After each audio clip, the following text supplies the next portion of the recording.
serene, picturesque Arizona, the Grand Canyon State.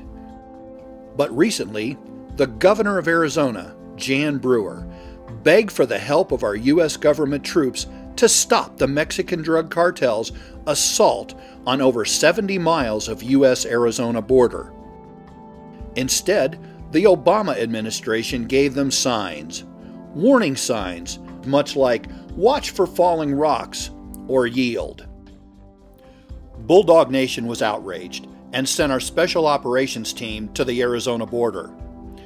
We drove over 2,000 miles to bring you the truth, and what we found were drug cartel snipers, an incomplete, inefficient, outmanned border wall, rape trees, a silent war. We set out at the break of dawn to get an early start on our investigation. We drove to downtown Nogales, Arizona, or as the locals call it, No-Go. Upon exiting at the southern tip of Nogales, we were put onto International Street, where we immediately found ourselves in the middle of a Border Patrol sting operation. We pulled alongside one Border Patrol agent to ask him a few questions. Okay, we're here at the international border, and luckily for us, about 5 feet to my right is a Border Patrol officer who said that we can shoot some video and do whatever we can do whatever we have to do. It's a free country, but he said, "I didn't see you." He said, "So it's none of my business what you're doing. I didn't see you, I don't know what you're doing." There's something going on here. I mean, up the hill where Mike will pan over here in a minute, there's several Border Patrol SUVs up there, and right across the Mexican border, there's I don't know if there's some arrests going on or whatever, but you can tell right now where we are, everyone is at heightened alert right now.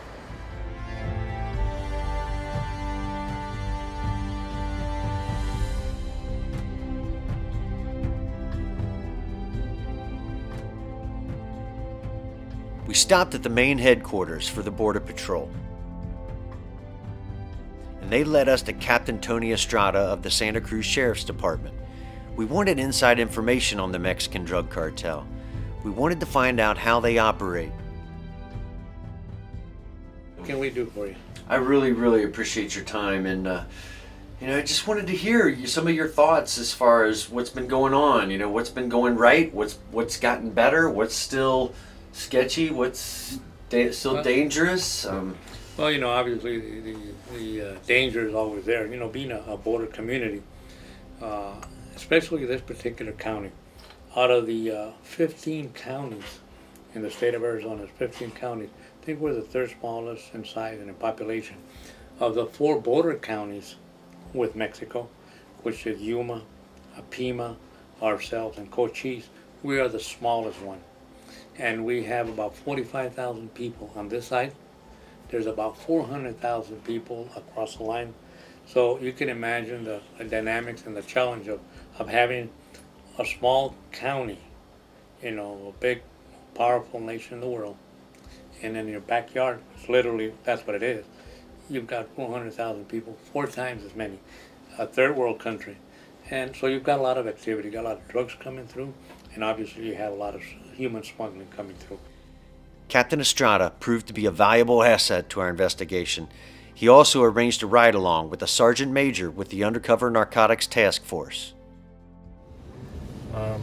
Yeah, so you know, here you got your walkthroughs, you get people trying to body carry, hand carry, you know, stuff through here all day long. And these little customs guys, it's their job to try and weed them out. Our new friend, the sergeant major, told us that it's nothing more than a cat and mouse game, 24 hours a day, 7 days a week. He was explaining to us the different creative measures that these Mexican drug smugglers will go to in trying to smuggle drugs into the U.S.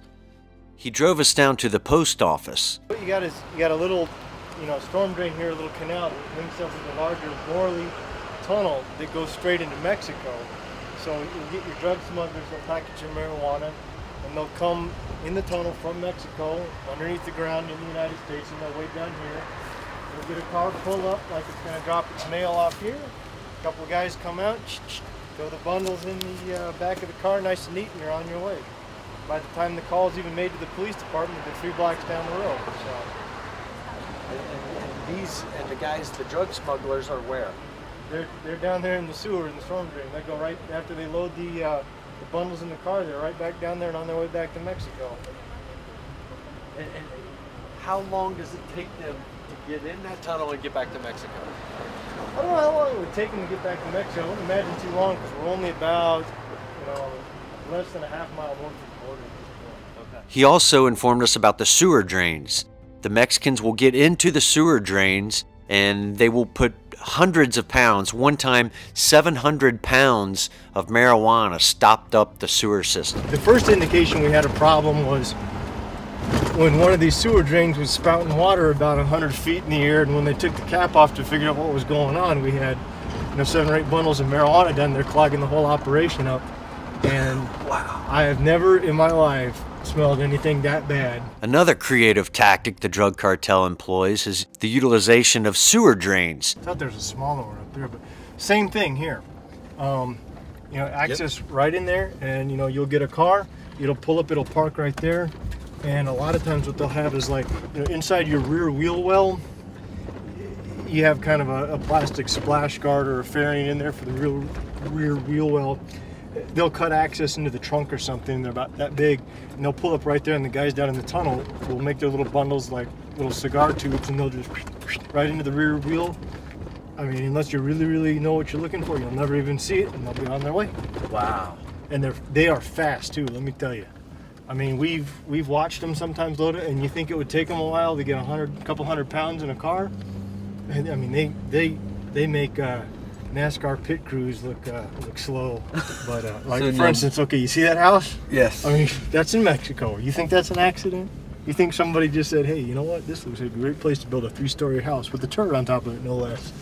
Then we saw the wall, 21 feet high. It's set 6 feet underground in concrete.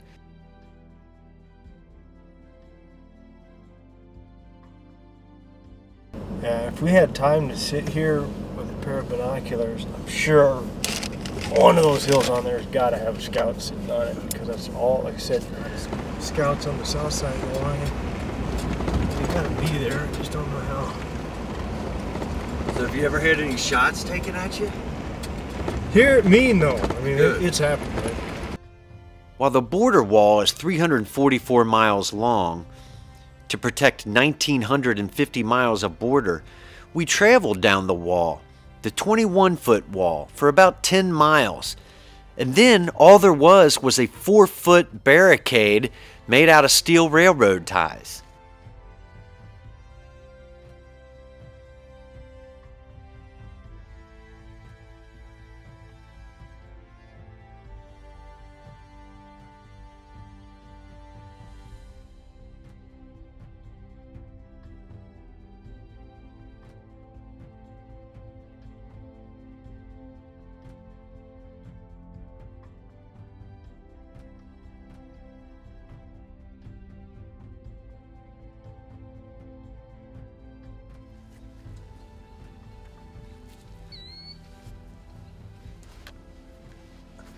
Just that easy.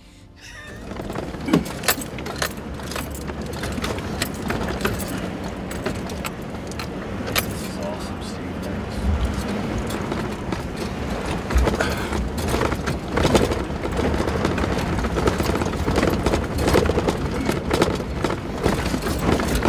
This guy's probably coming to see who we are. While we were out of the truck looking around, and the sergeant major was telling us how the immigrants get in and cross the border, he was telling us that we were being watched the whole time. Right as we were getting ready to get back in the truck, all of a sudden he said, "I got you now!" We didn't know what he was talking about, and all of a sudden he grabbed his binoculars and looked up on the hill. Mike zoomed in, and they both said, "Yep, we see him."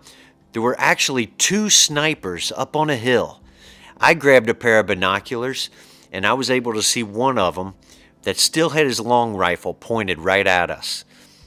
The sergeant major was showing us creek beds that they actually drive into America. Now what they will do is they drive in to bring their drugs or human trafficking. And if the Border Patrol catches them, they simply turn around and make a run for it back to the Mexican border. Now, if the U.S. Border Patrol is closing in on them like they're going to capture them, that's when the sniper opens up fire. We said earlier how Governor Jan Brewer requested 3,500 troops, and all she got was 15 signs. Well, we learned that there are a few National Guard troops there. The whole time we were there, we saw 6 armored National Guard troops there. And they said that one of the things that's customary for whatever groups, immigrants, what do you call it, illegals, whatever, coming across the way, is you might see some women's panties in a cactus. Yeah. And that's a sign that a woman's been raped. No, and that's or they refer to the infamous rape tree. The rape tree. Yeah, and that's absolutely real. That's, you know, one of the perils that especially the female illegal immigrants face is, you know, they're commonly raped, you know, on both sides of the line, not by Americans but by the smugglers that are bringing them across, or by bandits that are waiting out there on the side. And these bandits know where to find them. They either target them on either side of the line, and they, you know, they'll rob them. They'll take whatever money they have in their pocket, and that's all the immigrants in the group. And you know, take advantage of women if they can. But the rape tree thing, that's absolutely true. That's real, and it happens. And it's just one of the, you know, the tragedies of this whole thing. When these cattle guards are used as landmarks, and, you know, I think this is the 3rd cattle guard, because they count them starting from 1. But I mean, you'll see the trails. But, you know, these fence lines, they use them as navigational points, and they'll bring them right up. This 3rd one is really popular for horse loads that come right through this area here. Now, when nightfall hits on downtown Nogales, it is a drug and human trafficking free-for-all. Cartel hitmen drive the streets in cars marked with Ferrari stickers. Scouts, too numerous to count, roam the city on foot, in cars, and on bikes, reporting every move of the enforcement officials. While we were filming on a known cartel location, not only were we being watched, we were photographed by cartel members.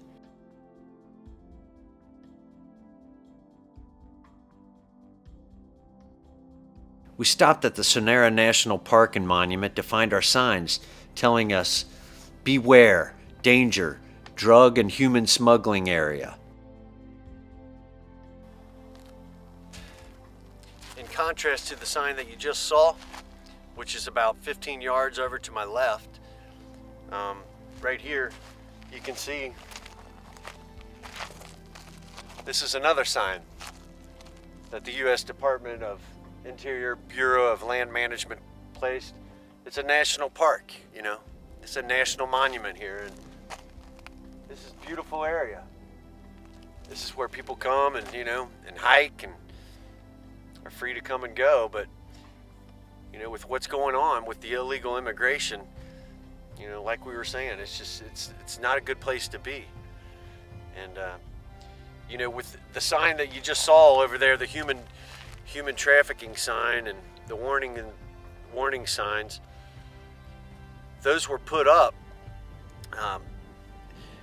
The state senator from Arizona requested 3,500 National Guard troops, and the Obama administration sent them 15 signs. And yeah, you know, the commander that we were riding along with last night was just saying, yeah, it's a real joke. We went to find out the truth about these warning signs that were recently posted. What we found that there are millions of dollars of drugs crossing our border. There are also murderers, rapists, and terrorists entering our country at will. Time to get back on the road and head to Cincinnati.